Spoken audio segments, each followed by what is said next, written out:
The Galactic Corporation for Planetary Development had successfully civilized 47,893 worlds using the exact same manual, the same bloody manual that had never failed, not once, until Tuesday. Tuesday, as it happened, was when Junior Executive Crimble Flotsworth first laid his regulation compound eyes on a small blue planet spinning lazily in what the locals apparently called the Sol system. The planet had been designated as Project Batch Omega 779, and according to every single calculation, algorithm and probability matrix the corporation possessed, it should have been civilized by lunchtime. That was 6 months, 2 weeks, 3 days, and approximately 14 nervous breakdowns ago. What do you mean they've turned our atmospheric processes into... What did you call them again?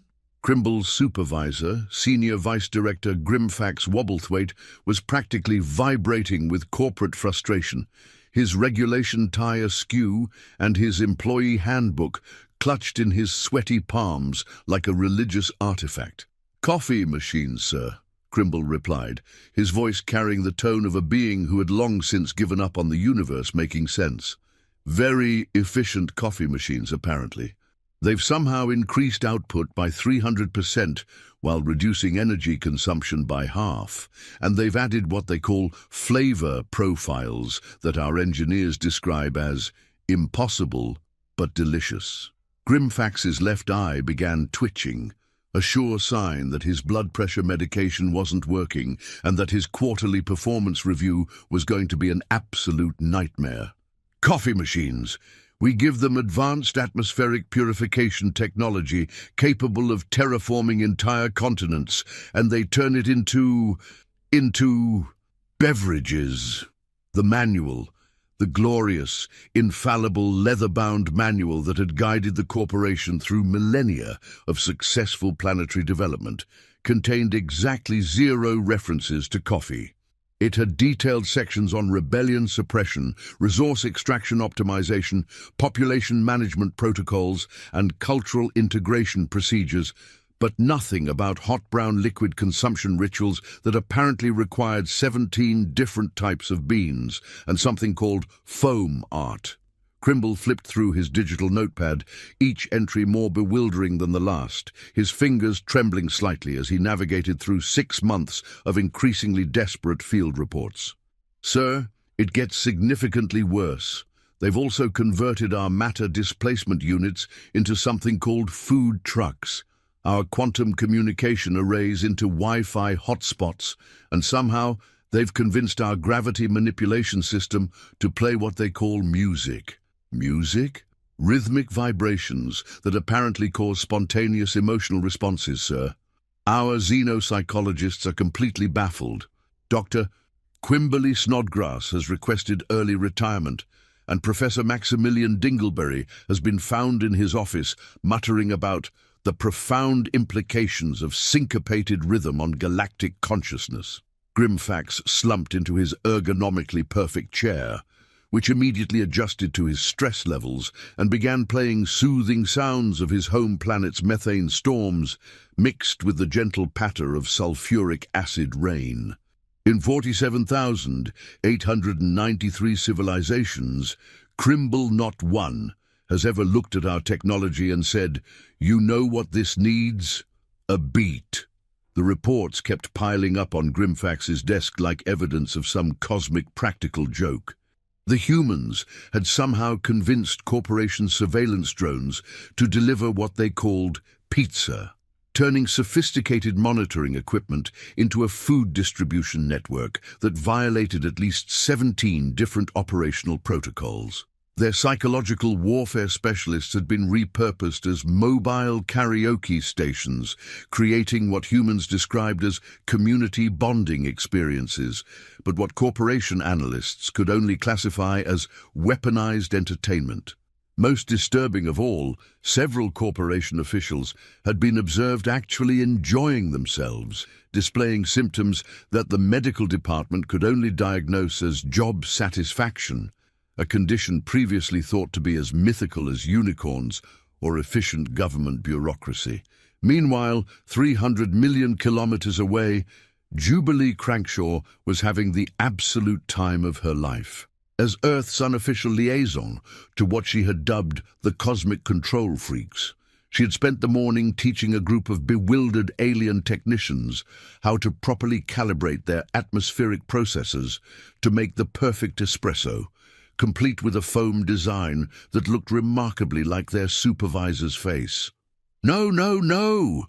she exclaimed, waving her wrench enthusiastically while covered head to toe in what appeared to be motor oil but smelled suspiciously like vanilla extract. "You're thinking like engineers.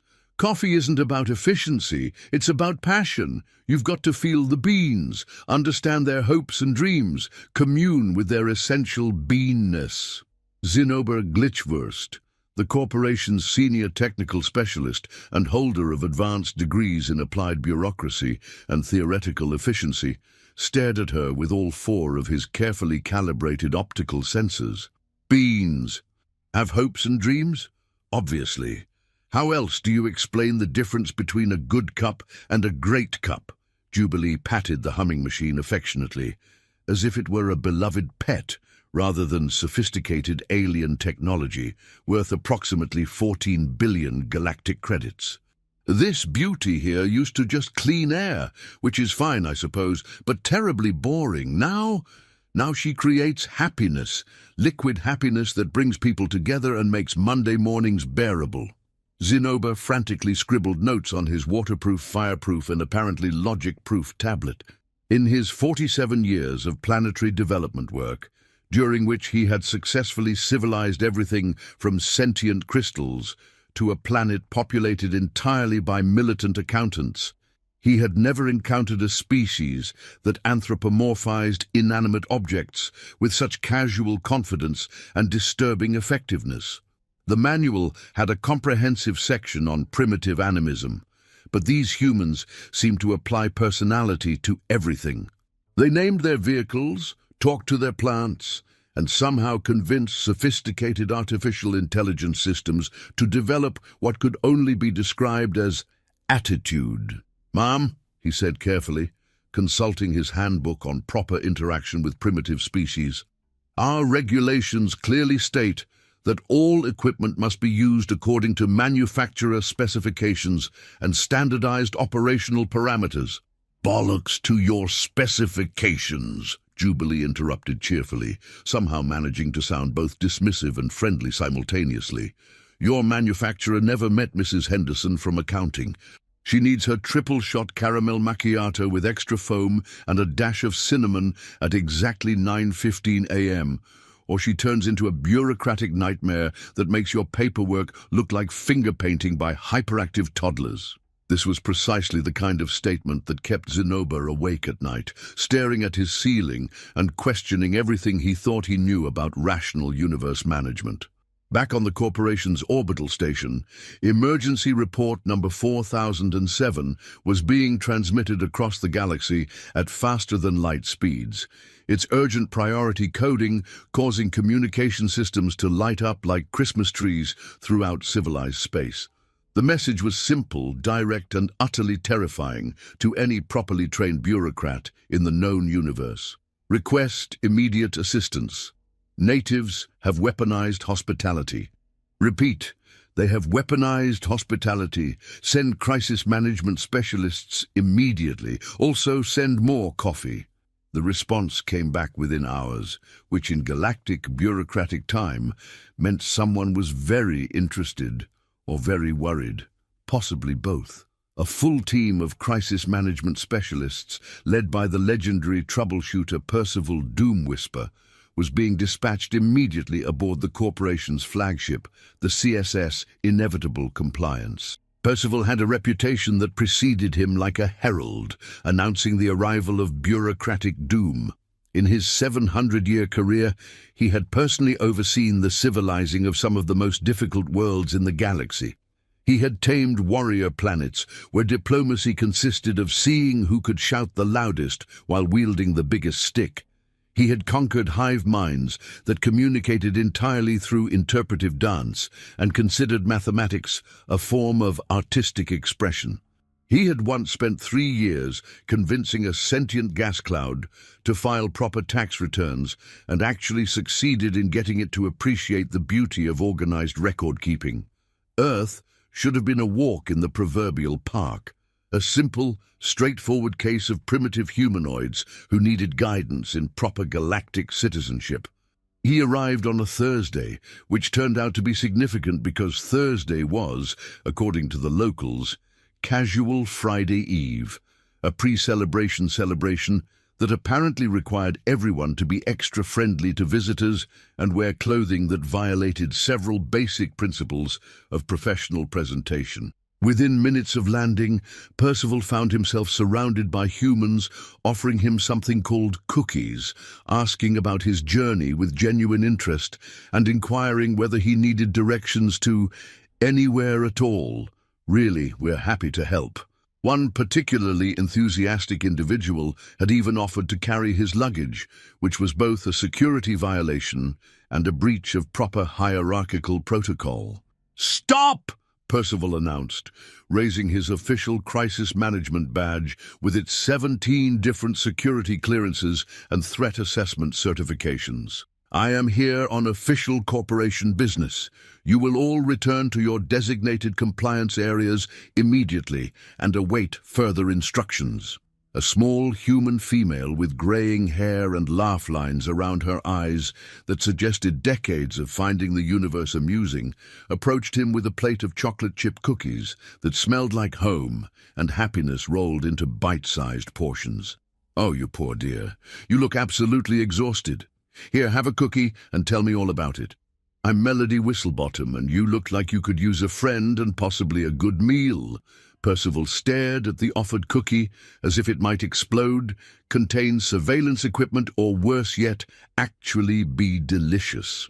According to his comprehensive briefing, which had cost the corporation approximately 47,000 credits to compile, humans were supposed to show the proper deference to superior galactic authority. They were supposed to be intimidated, confused, or at least mildly concerned about the arrival of an official crisis management specialist with enough authority to relocate their entire planet. Instead, they were offering him baked goods and calling him dear. I don't understand," he admitted, his professional confidence wavering for the first time in centuries. "According to our cultural analysis, comprehensive behavioral modeling, and 15 different sociological prediction algorithms, when faced with superior authority, primitive species typically respond with submission, defiance, or worship.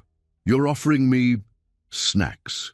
Melody smiled warmly, the kind of smile that suggested she had raised 6 children, survived 4 different careers, and possessed the kind of practical wisdom that comes from decades of making things work, despite bureaucratic obstacles. "Well, of course, dear. You've come such a long way. The least we can do is make sure you're properly fed. Besides, Gertrude's chocolate chip cookies cure everything from homesickness to existential dread. Family recipe, passed down through 17 generations." Percival looked around helplessly as his entire team of crisis management specialists, trained professionals who had dealt with everything from galactic wars to interdimensional tax disputes, was being systematically overwhelmed by humans offering coffee, sandwiches, directions to local attractions, and something called a proper sit-down chat where you can just relax and be yourself. His communication device crackled to life with the familiar voice of Control Central. "Percival, this is Control. Status report. Are the natives contained?" "Control," he whispered desperately into his communicator, trying to maintain some semblance of professional dignity while a small human child attempted to braid flowers into his uniform. "I think we need to reconsider our entire approach to this situation." "Explain your assessment, Specialist Doomwhisper." They're being nice to us, Control. Like genuinely nice, not strategic nice, not politically calculated nice, not the kind of nice that's designed to lower our guard before they strike. Just nice. And I don't think our manual covers this scenario." There was a long pause from Control Central, during which Percival could practically hear the sound of supervisors frantically flipping through procedure manuals and emergency protocols. "Percival, are you telling me that a primitive pre-contact civilization is defeating our crisis management protocols with politeness?" That's exactly what I'm telling you, Control. Also, they make really good cookies. The silence that followed was the kind of silence that speaks volumes about the fundamental inadequacy of even the most comprehensive bureaucratic planning when faced with the inexplicable power of genuine human kindness. Meanwhile, Melody had somehow convinced half of Percival's team to help her set up tables for what she called an impromptu welcome party. The humans had apparently decided that since their visitors looked stressed and tired, the obvious solution was food, conversation, and what one local had described as good old-fashioned human hospitality with a side of homemade pie. Zinnober approached Percival with a look of pure panic in all four eyes, his normally pristine uniform now decorated with flower handprints and what appeared to be frosting. "Sir, they've done it again." "Done what again, Specialist Glitchwurst?" "They've improved our equipment. The quantum field generators we brought for emergency crowd control, they've somehow turned them into what, Zinnober?" "Bubble machines, sir. Very advanced bubble machines that create rainbow patterns, play musical tones, and make children laugh with what our engineers are calling impossible levels of joy. Our weapons specialist is currently being taught to make super bubbles by a 6-year-old named Timothy, who apparently has a PhD in applied happiness." Percival felt something inside his chest that might have been his soul attempting to exit through his ribcage and file a complaint with the Department of Cosmic Justice.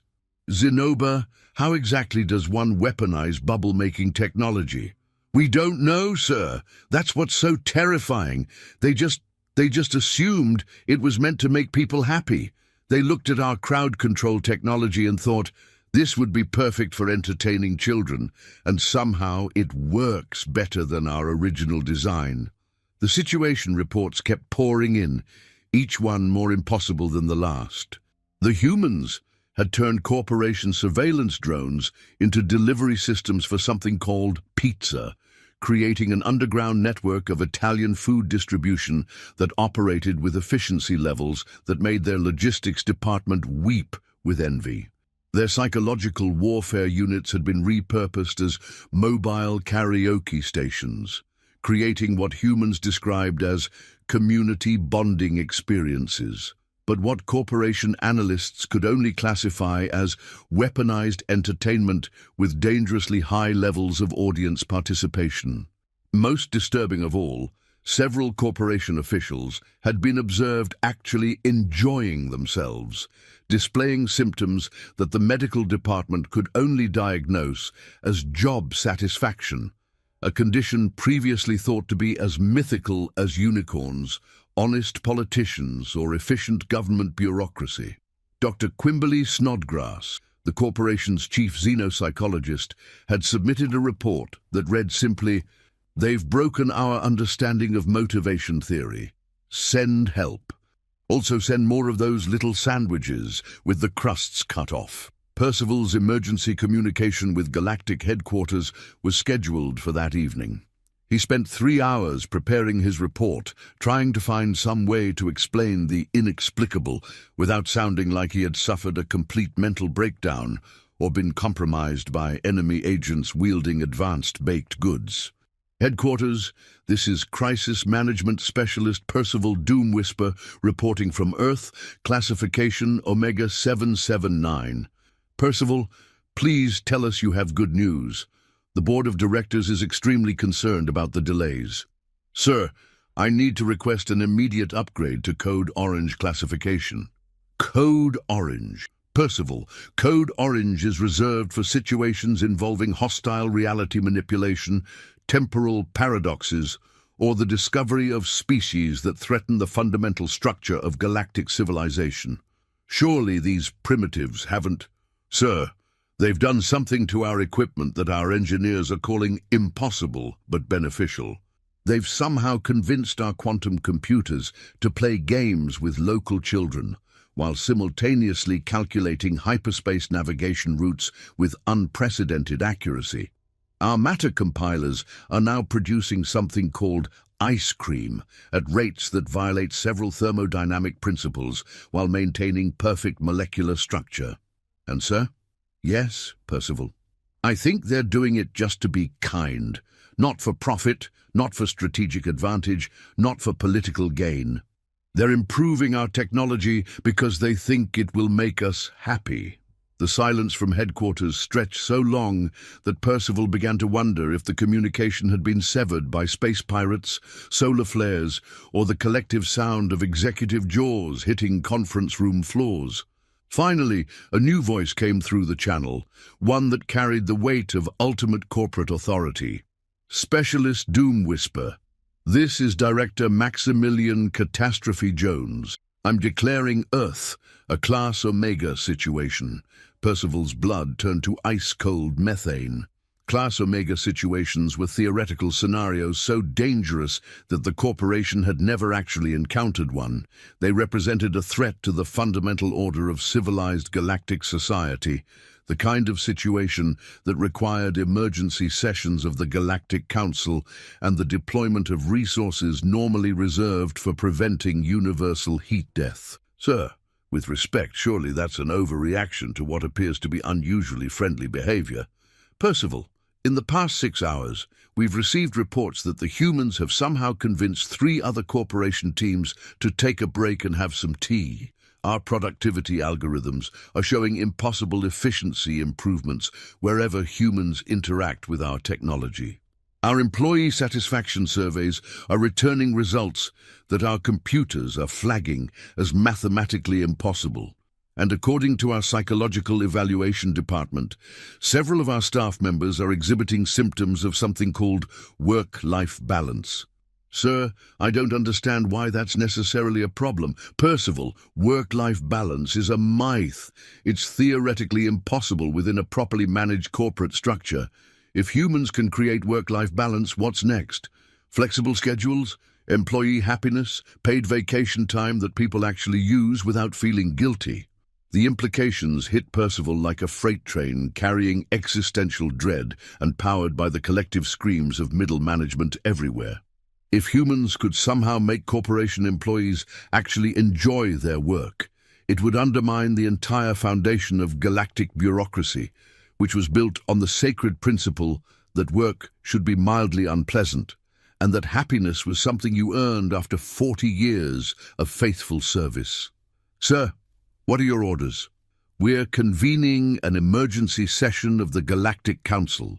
Every major civilization will send representatives. We need to decide whether humanity represents an opportunity, a threat, or evidence that the universe has developed a sense of humor and is laughing at us. The emergency session was scheduled for the following week, giving Percival 7 days to compile a comprehensive report on what the Council would undoubtedly classify as the Earth problem, or possibly the great human confusion of galactic year 4012. Today, he spent those 7 days following humans around like an anthropologist, studying a particularly baffling tribe, trying to understand how they had managed to completely ignore every single protocol in the corporation's manual, while somehow making everything work better than before. He watched a human named Cornelius Bumblebee convince a group of corporation engineers that their job would be more fun if they added racing stripes to their uniforms and played music while they worked. The engineers' productivity increased by 37%, and they started showing up early. He observed as a human called Tabitha Snuggleworth taught an alien diplomat how to make friendship bracelets while simultaneously negotiating a trade agreement that was more favorable to both parties than anything their professional negotiators had achieved in decades. Most disturbing of all, he witnessed an elderly human gentleman named Mortimer Gigglebottom successfully mediate a dispute between 2 warring alien factions by offering them both pie and asking them to talk it through like civilized beings who probably have more in common than they realize. Every single interaction violated established protocols for interspecies relations. Every single outcome was better than what the manual would have predicted. It was as if humans operated on some fundamental principle that the rest of the galaxy had somehow missed during millions of years of careful, regulated, joyless progress. By the time the Galactic Council convened, Percival's report had grown to over 3,000 pages of detailed observations, technical analyses, psychological evaluations, and what he privately referred to as documentation of impossible niceness and its terrifying implications for galactic stability. The council chamber was a marvel of galactic architecture, designed to accommodate the diverse physiological needs of hundreds of different species while maintaining an atmosphere of dignified authority. Today, it contained representatives from over 200 civilizations, each one eager to understand how a single primitive planet had managed to disrupt the established order of galactic development simply by being relentlessly pleasant. Director Catastrophe Jones presented the opening statement to the assembled delegates. Esteemed representatives, we face an unprecedented situation.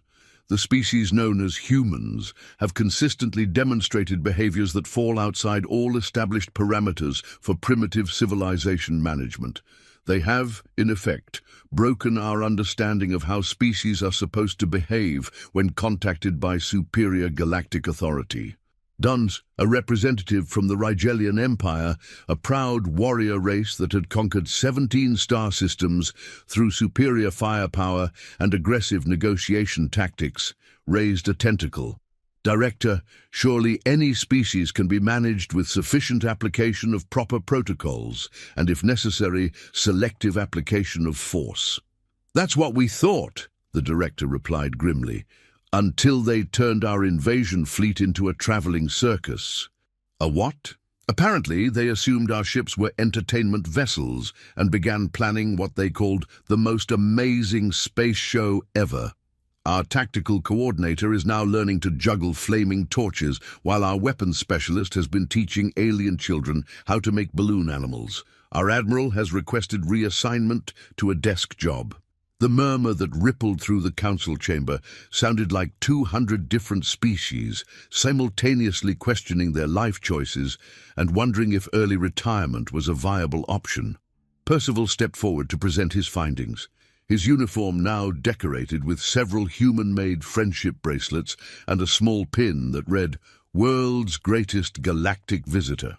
Esteemed council members, after extensive observation and analysis, I've concluded that humans operate on principles that are fundamentally incompatible with civilized galactic society as we understand it. Explain your findings, Specialist Doom Whisper. They assume positive intent, even from complete strangers who arrive unannounced with superior technology and unclear motives.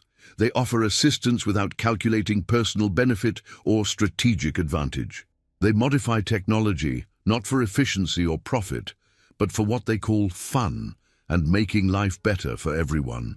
Most disturbing of all, they seem to derive genuine pleasure from making others happy, even when those others are attempting to civilize them according to standardized galactic protocols. Ergo, the council chamber fell silent, except for the sound of several hundred beings frantically taking notes and a few quiet whimpering sounds from the direction of various bureaucratic delegations. A delegate from the Andromedan Confederation, whose species had perfected the art of efficient government through careful elimination of all unnecessary emotions, spoke up. Surely these behaviors can be corrected through proper education, social programming, and strategic application of galactic citizenship training. Percival shook his head sadly, the movement causing his friendship bracelets to jingle softly. We tried, sir. We sent them our standard educational materials on proper galactic citizenship, economic efficiency theories, and social hierarchy management principles. And their response? They used them as material for something called comedy shows, Apparently, they found our social structure hilariously bureaucratic, our economic theories adorably outdated, and our hierarchy management principles charmingly inefficient. The shows were quite popular. Our cultural analyst attended one and described it as surprisingly insightful critique delivered with devastating accuracy and inexplicable warmth. A soft, whimpering sound came from the direction of the Centaurian delegation, whose entire civilization was built on the principle that bureaucracy was the highest form of art.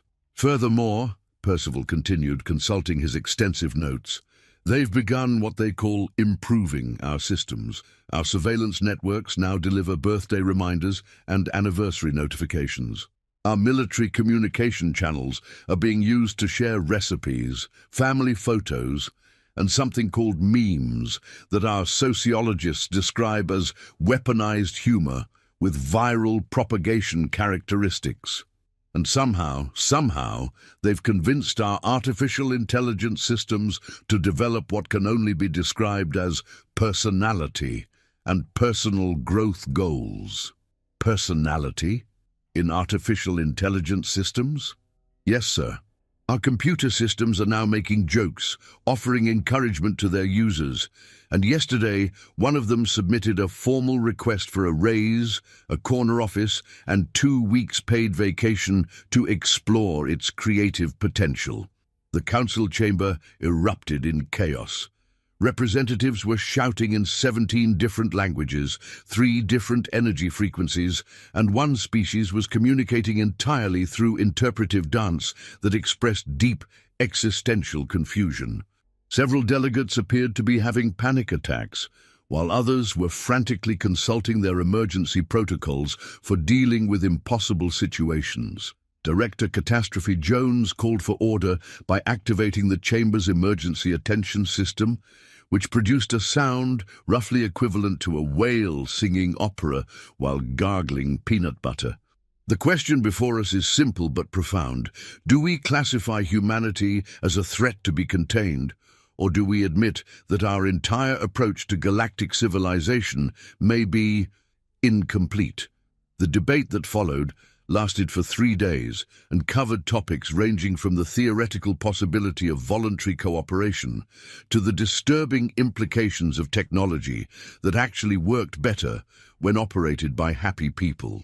Some representatives argued for immediate containment protocols, suggesting that human behavior might be contagious and could spread to other civilizations, causing widespread outbreaks of job satisfaction and efficient government. Others suggested studying human behavior for potential applications, though they admitted uncertainty about how to implement niceness as a policy initiative. A few radical voices even proposed the unthinkable, actually learning from the humans instead of trying to make them conform to existing galactic standards. On the 3rd day, just as the Council was approaching what political scientists would later classify as productive gridlock, with existential undertones, an unexpected development changed everything. A human delegation had arrived. They hadn't been invited. They hadn't followed proper diplomatic channels. They hadn't submitted the required forms, undergone security screening, or received clearance from the Department of Galactic Visitors.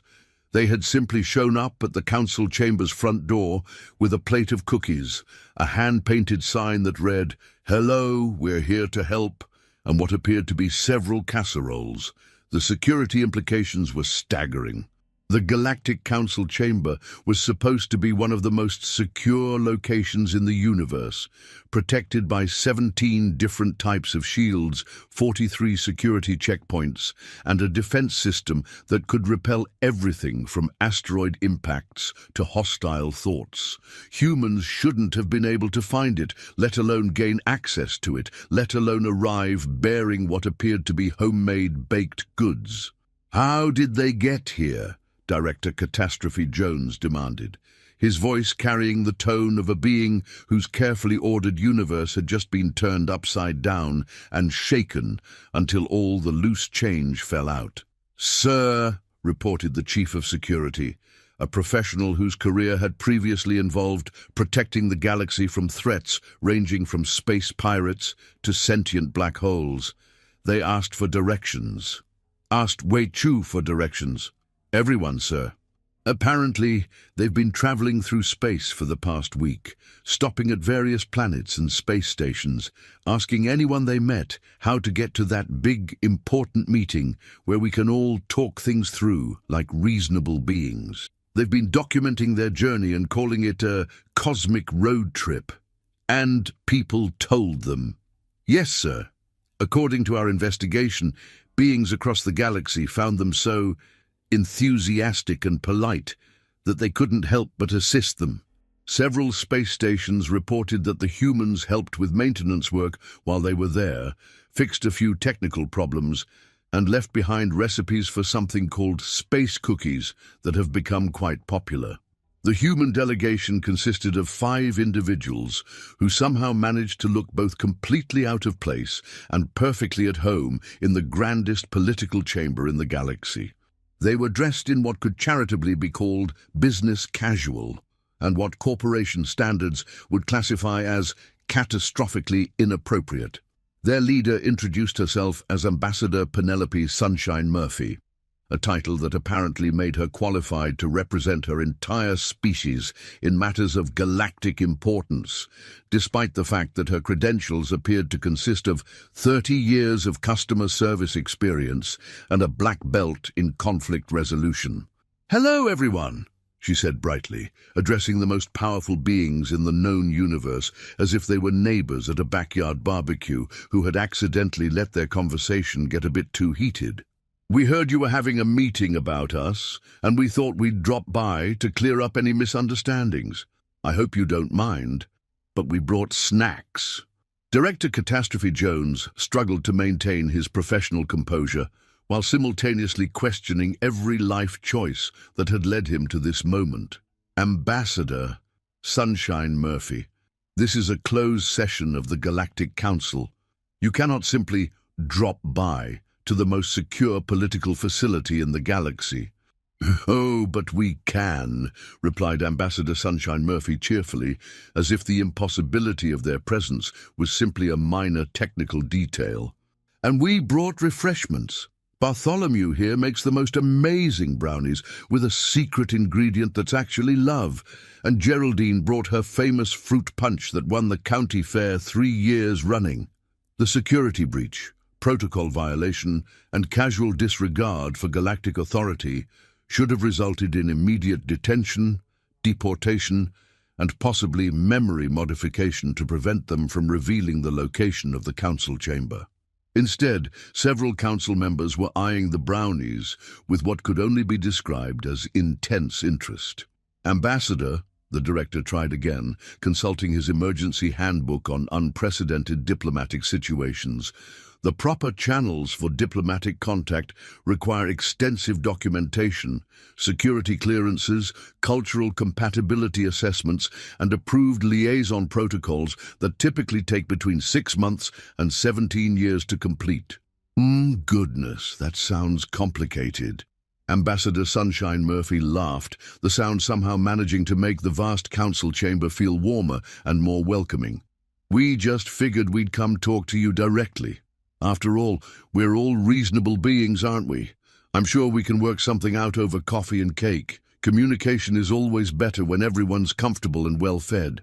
The Regelian representative whispered to his aide, "Are they always like this?" The aide, who had been reviewing the reports from Earth with the dedication of a scholar studying ancient prophecies, nodded grimly.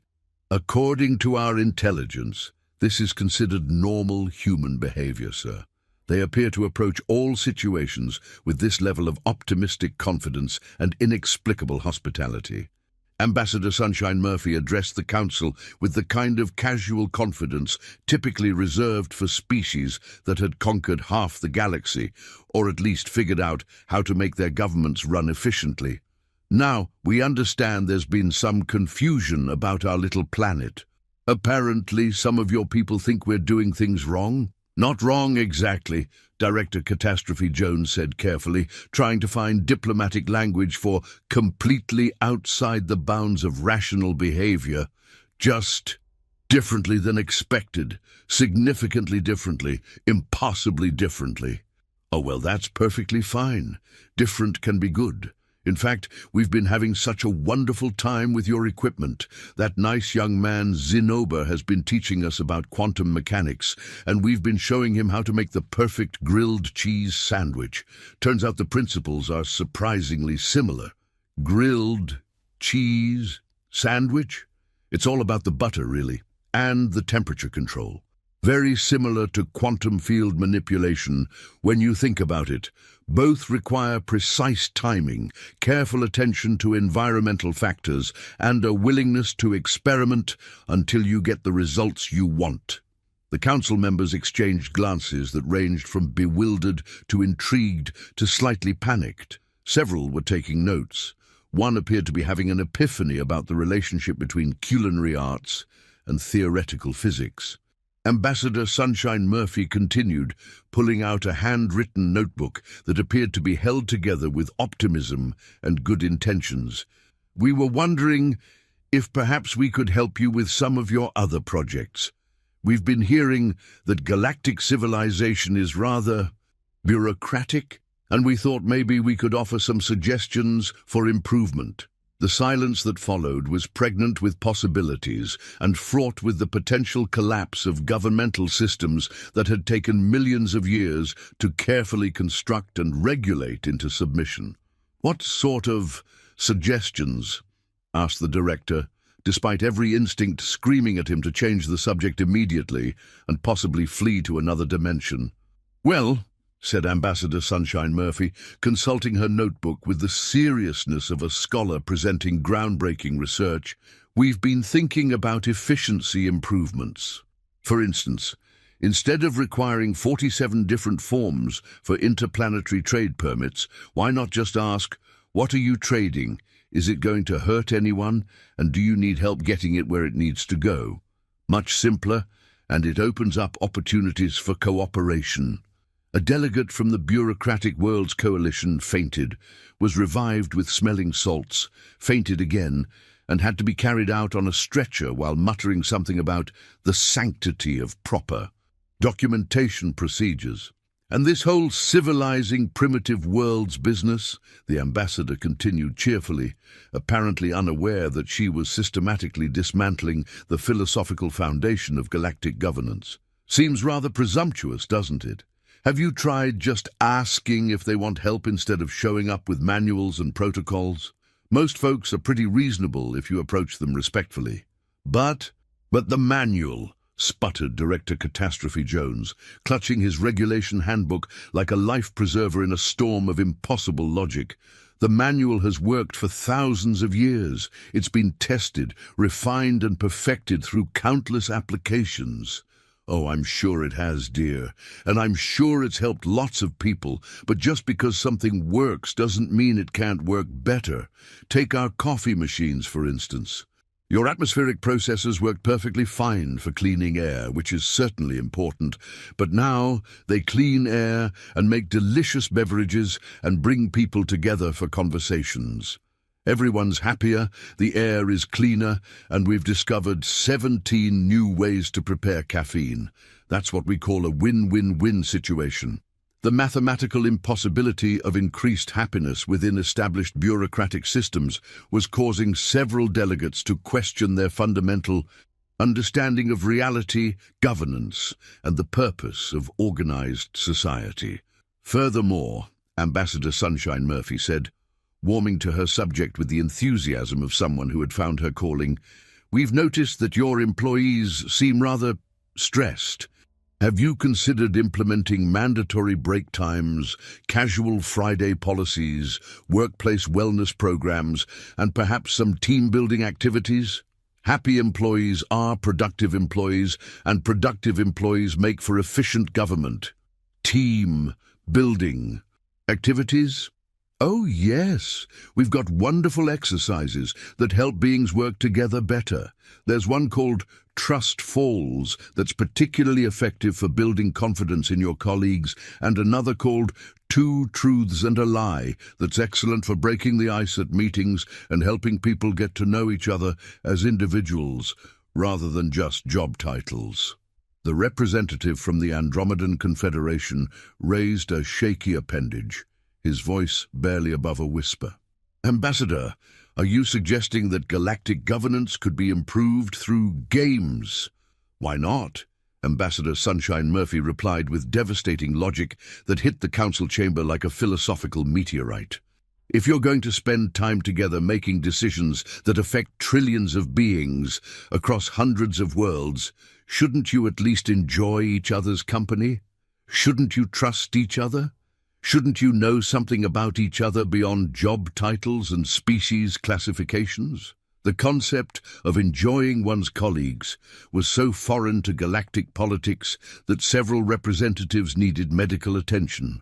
The Centaurian delegate had begun hyperventilating into a regulation breathing apparatus, while the representative from the bureaucratic worlds was making soft, keening sounds and rocking back and forth in his chair. Director Catastrophe Jones realized that they had reached a critical juncture in galactic history.